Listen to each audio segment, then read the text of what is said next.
Hello, everyone.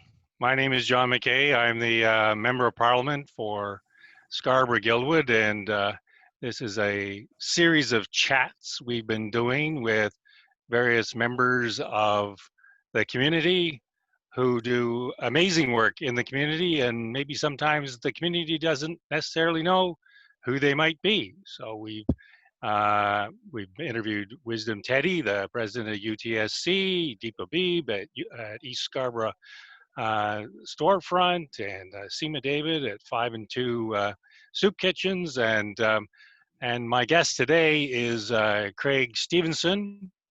Craig is the 7th president of Centennial College.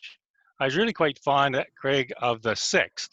Ann Buller. She really put Centennial Yes. on the map. But as you can see, we have a really high-end lineup. So the pressure is on Craig for you to give a really good interview. So welcome to this chat. It's challenging time, shall we say, when a person is the president of a university or of a college.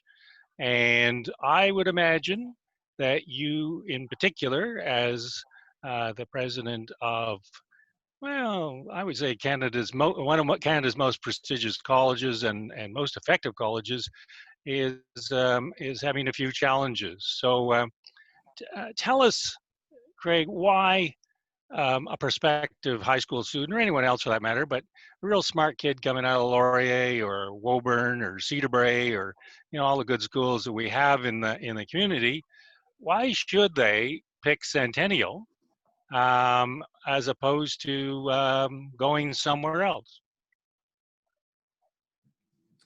Thank you, John. John, can I just say thank you also for the opportunity to be with you this afternoon and to be representing Centennial College, a college I've been working at for the past 11 years and I'm incredibly proud of.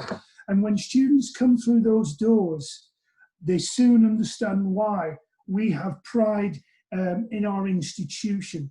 And John, just one of our statistics I wanted to share with you, that we have 25,000 full-time students, 19,000 part-time, and 44% of our students already are coming with a diploma and a degree. So I'm hoping the numbers speak to themselves, that we do attract a number of students from a variety of universities here in Canada and indeed around the globe. And we have tremendous variety and quality, and we recently had a quality audit that spoke in bucketfuls about the progress we've made and about the achievements we'd also hit in terms of the quality of the programs that we deliver to the students. And they range, John, as you know, from hospitality and culinary arts right through to transportation and aviation. Mm-hmm.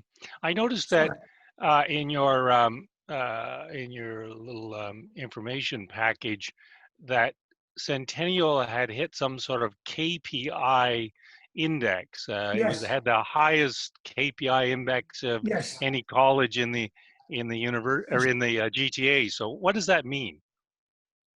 The KPI means key performance indicator, and these are this is an indicator that's been designed and developed for the college system that is run every year. It's there's a number of times this is done, particularly in the fall and in February. And in those instances, there is a survey that students complete, they submit. It's all anonymous, and it's collected by a third party. And there's a number of areas that the key performance indicators focus on: academic quality, service quality, facilities, and a number of other areas within the institution. And we have done over the last few years tremendously well with those. The overall student satisfaction rate was 73.5%. which was the highest in a recent GTA. What is an average student satisfaction rate in an average college? That the number doesn't. I don't Oh, immediately relate I'm to the number. sorry. Yes, I don't know specifically. John, I'd have to pull those figures specifically for you. But it varies from year to year, but we're always generally, to just put it in perspective, in the top 2 of the 6 GTA colleges that we measure ourselves Really? against in Yeah. terms of student services and general student satisfaction. Yes. Now, do they rate the president in this KPI thing? Well, Yeah, I could see how Ann Buller would really get a good rating. Yeah. Hopefully I'm they did it working on before. it, John. I'm Yeah, working working on on it. it. Yeah. So It's a tell work me in how you get to Centennial College. Now, yeah, I'm listening to that accent, and right away I'm saying, well, that's not a Jamaican accent. Right away I said that I'm pretty sharp that way, and I don't think it's a Russian accent. So it must be sort of British Isles or something. So is that a British accent? You're absolutely right, John. And those who know a little bit about accents will know as well that, especially from where I am, you can really tune in to dialects and accents. And my accent is quite distinct from Southern England, for example. So I'm in Northern England. And even in the Northern region, you've got the Liverpudlian, the Mancunian, the Yorkshire accents, and so on. And mine's from the Lancashire, so close to Manchester, Liverpool. And I was actually born between 2 founding towns of the Football League, the Soccer League, which was Birmingham and Blackburn. I'm in that region. Oh yeah, oh yeah. I know something about that area because I'm married to a Scouser, except I don't really know what a Scouser is. Maybe you could tell me what that means. A proud Liverpudlian, John. A proud Liverpudlian. Okay, yes. Liverpudlian. Yes. Beatles territory. Absolutely. I see. So did you leave before the Beatles or after the Beatles? I was born around the Beatles time, I think. Yeah. I left the UK 12 years ago now. Yes. Mm-hmm. Yeah. And what schools did you go to in the UK? So I worked in the UK at the Universities of Cumbria, University of Warwick, and I also spent some time, John, in the US, in the University of California, San Diego. Mm-hmm. And it's an interesting story that I came to Canada because I was quite settled in the UK. I was working at a university in the north, University of Cumbria, in the student services field. So that's working with students and support, and from counselling and disability right through to also learning engagement pieces, sports, and a variety of areas that support the student experience. And I was also involved in supporting my local community as well, very involved in the community. So I was very settled, but I was quite busy that one particular year that I decided to take a 3-week trip, the Trans-Siberian Railway journey that went through through China, Mongolia, and Russia. And it was a small group. There was 2 Canadians, a New Zealander, an Australian, and an Italian. And so we got to know each other really well. And one of those Canadians became my future wife. We met on that trip. You know, by the time in St. Petersburg, I knew her quite well. And we stayed in touch. And I think it was a year after that, John, we were married. And 2 years after that, I was living and working in Canada. So you married a Canadian girl while on a Trans-Siberian railway in St. Petersburg. I assume you went from St. Petersburg to somewhere else. Did you go right across the Yeah, well, it started in Beijing and worked its way through. The train worked its way through to. Oh, it's the other way. Oh, you were going from the other way. And so east to west. On the train. Yes. Oh, okay. And she had all that time to assess you, and she still married you. Yeah. That's too much time. Yeah. Oh, well, isn't that an interesting story? So are you a sponsored immigrant to Canada? a spousal sponsor? Yes, yes. Through marriage. Yes, I came through Really? marriage, and yeah, it's I call it home now, John. Absolutely. We're all proud of our roots, but Canada means so much to me and my family. We now have a child as well, an 8-year-old who's bilingual and has just so much opportunity being raised in Canada. We're just So so when blessed. you in your household, does bilingual mean English and Liverpudlian or Lancashire? Yeah. actually, my wife is Canadian. Was originally born in Iran, so we have Oh, Farsi, really? and also my wife's partner. She's a fluent French speaker, and so Oakley, who's 8 years old, is bilingual in French and English, and dabbles a little bit in Farsi and also a little bit in Spanish. Yes, yeah. So mom and child will be able to dazzle dad with secret languages between the two of them, will they? Yeah. Yes, they Yeah. can. They can have Yeah. those conversations without me if I'm not careful.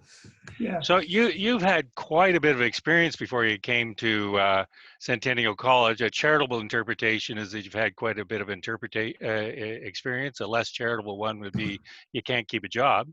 But it does seem like the experience that you've had has almost perfectly situated you for the Centennial College that, at least the Centennial College that I know, which is about as multilingual, multi-ethnic, multi-religious, international institution anywhere, let alone just in the GTA.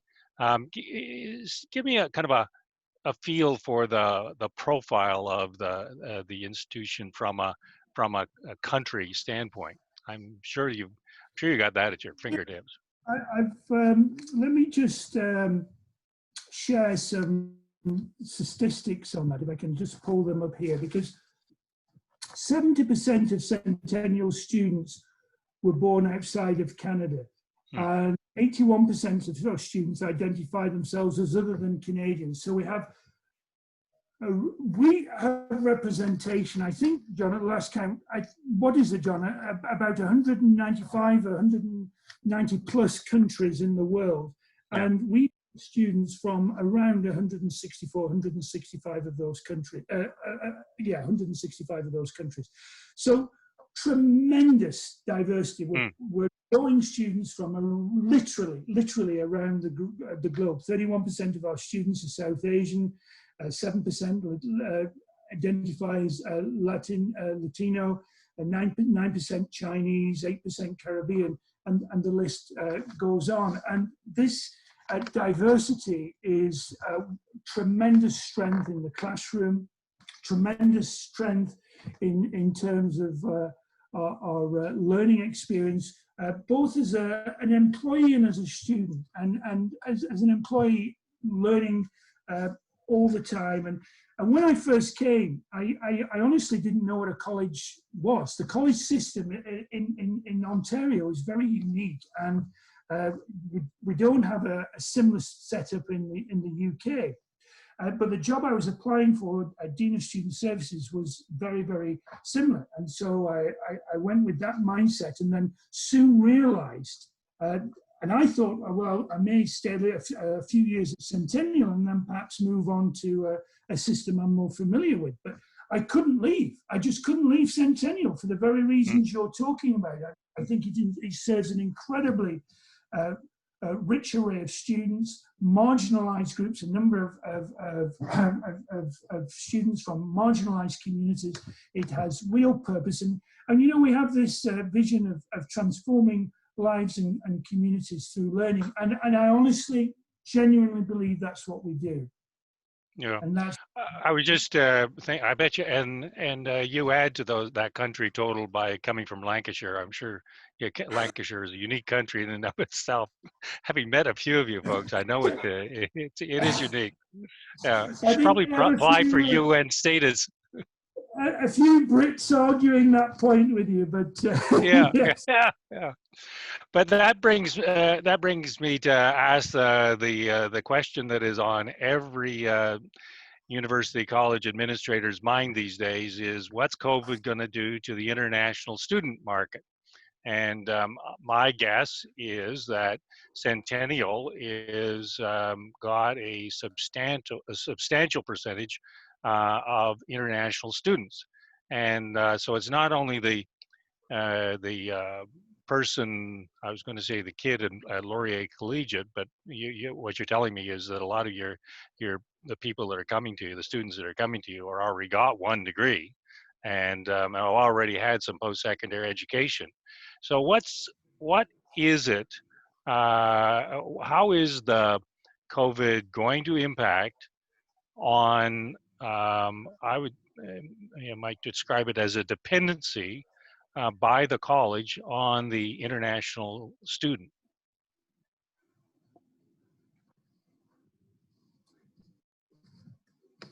Sorry, John, can you just repeat that last line? The last sentence. How is I just thought it was such a terrific question. You were just bowled over by it there. How is it that the college is going to adjust to COVID, particularly as it relates to international students? Yeah, and it is a terrific question, John, because you're absolutely right. We, like a lot of the GTA colleges, drawing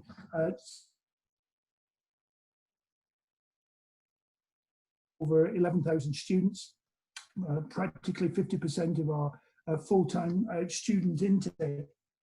And what we've been doing, it's important to make evidence-based decisions. So what are students thinking? What are prospective international students thinking? So we've participated in survey work around this.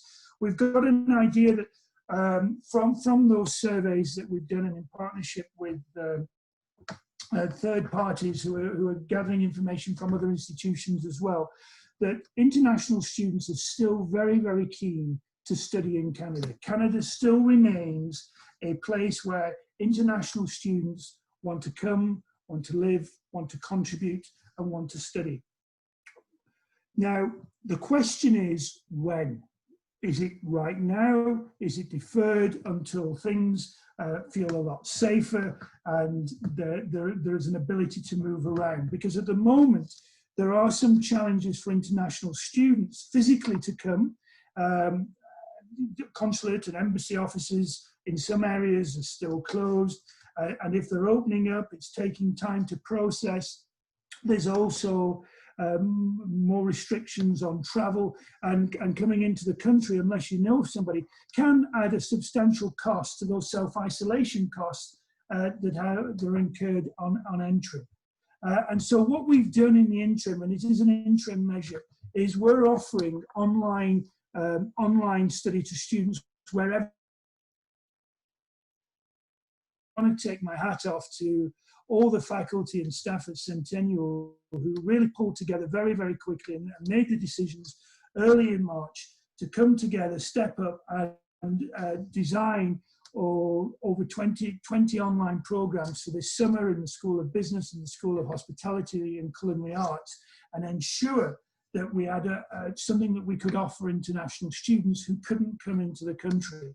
And thanks to the federal supports as well, where this work and online study will contribute to their work permits, it has meant that we've drawn, John, close to 700 new international students. And we're also, for the summer, and we're also finding a lot of returners, international returners coming through. In fact, our international returner rates are very high and beyond expectations, beyond targets for the summer, as students have a great resilience and grit and determination to soldier on and to complete their study. So returning numbers are high. It's how we continue to attract students through this challenging time. And that really at the moment is an online model.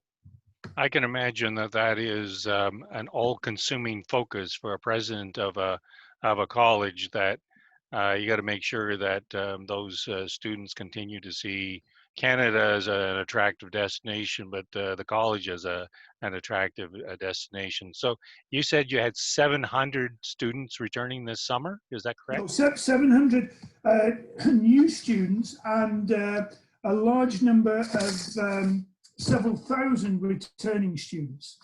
Yeah. Wow, that's quite a number. Yeah. And in percentage terms, is that high, low, medium? How's that compared to a non-COVID year, shall we say?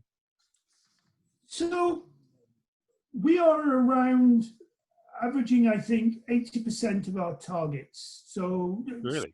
5 to 80%, because where we've done well is on the returning numbers. So the returners, in fact, with international, we surpassed the original target for the summer pre-COVID. So we actually went above the targets we had during a non-COVID period. Where we were challenged, John, as every institution is with the new student numbers, and that the new students for international, it is below the 50% mark. Yeah. We're hoping that will pick up, but we've really. So that's why we're developing more programs, so that in the fall we'll have 32, I believe, online programs that we'll be offering.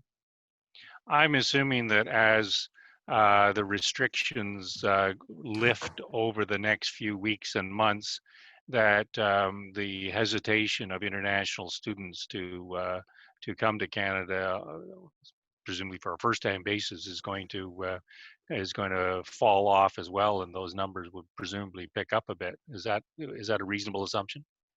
Yeah. I'm hoping as restrictions do ease up, because like I said earlier, with the survey work that's being done, there's every suggestion, every indication that internationals still want to come to Canada. It's just a question of when.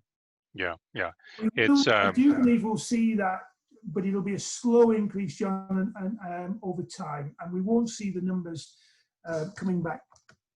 What as I've been in Scarborough-Guildwood for 23 years as the MP, what I don't think our constituents appreciate is what an outstanding set of educational institutions we have in Scarborough-Guildwood. Like, there is your college, which is outstanding by anybody's standards. There's UTSC, which is outstanding by anybody's standards. When we were interviewing Wisdom Teddy, the principal, he was telling me that in the last 10 years, the UTSC has produced 7 of the top students in all of the University of Toronto system, which is remarkable. And I know that the college and the university work together on some projects.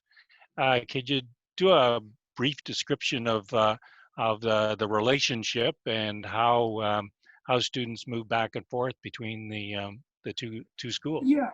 So, John, when I became president back in August, one of my very, very first external meetings was with Wisdom Teddy, the principal, and because of the significance of the relationship between ourselves and the University of Toronto Scarborough, and one of the very first conversations we had was about the flow of students, both domestic and international, between our two institutions. And so this is very much a work in progress, but we have a number of partnerships in place that allow our students to move into programs within their institution. We're also working in the research fields as well. We're looking at our research activity, and that's another potential area, particularly around the environmental sciences. So there's a number of partnerships evolving and building on firm foundations that both Wisdom and my predecessors had established. Particularly on the environmental front, if a international student, or for that matter, a domestic student, is looking to be serious about an education in environmental issues, whether it's at a university level or a college level or an application level or a theoretical level, East Scarborough is frankly the place to be. These are outstanding programs.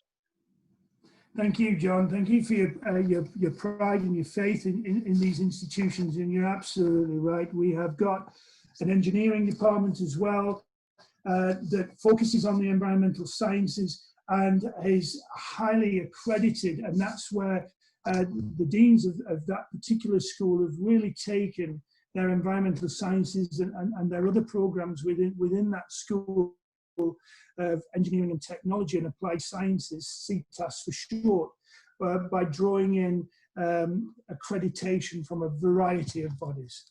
Yeah, and you have the additional advantage of both campuses living on the edge of the Highland Creek watershed, which provides, yes, if you will, the perfect laboratory for study of a lot of these issues. You know, we're very fortunate in East Scarborough, and in addition, a couple of, well, more than a couple, really outstanding high schools. Woburn comes to mind. Laurier's baccalaureate program is outstanding, and I'm sure as soon as I start naming high schools, I'll get in trouble because I won't have named them all. But we really have an education alley in East Scarborough, which I think sometimes goes underappreciated. Yeah, you're absolutely right. So we're gonna have to leave it there. I can only tease you. I can only tease you so much. I'm always a little nervous to talking to somebody who's so clean shaven, so well presented. I, as you can see, have my COVID haircut. 3 minutes before the Yeah. Oh, you did you? Oh my goodness, gee, yeah. Oh, I kept my COVID haircut. Oh no, I was told I don't like shaving. I do not like. Oh, all right, I see. Well, I better do it. I got my COVID scruff on. So. I was speaking with the Honourable John McKay. How could I not shave? That is funny. That is funny. So, well, it's too bad we actually have to do a wrap. I think we could carry on a comedy show for a while, a little bit here and there. It's very good to talk to you, Craig. I've been talking to the president of Centennial College, my favorite 7th president of Centennial. And if you didn't catch this call on Zoom, you can catch it on YouTube and Twitter and all the rest of the stuff, all that social media platform. We do put it out in our weekly mailings to our constituents, and hopefully without too much editing, Craig, and figuring out what Scousers are or what Scousers are not, we will be able to get some feedback. And really to encourage our local students to check out Centennial College. If ever there is an opportunity, it's probably now. And very much so, John. Yeah. Yeah.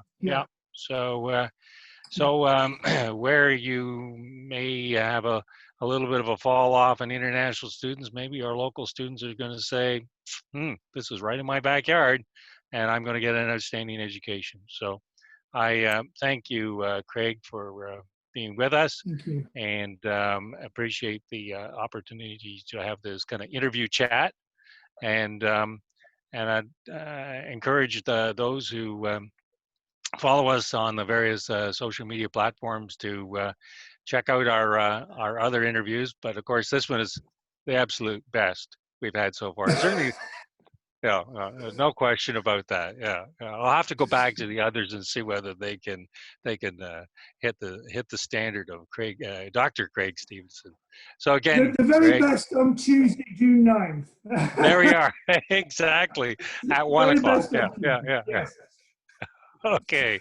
Take care. Thanks, Craig. Appreciate it.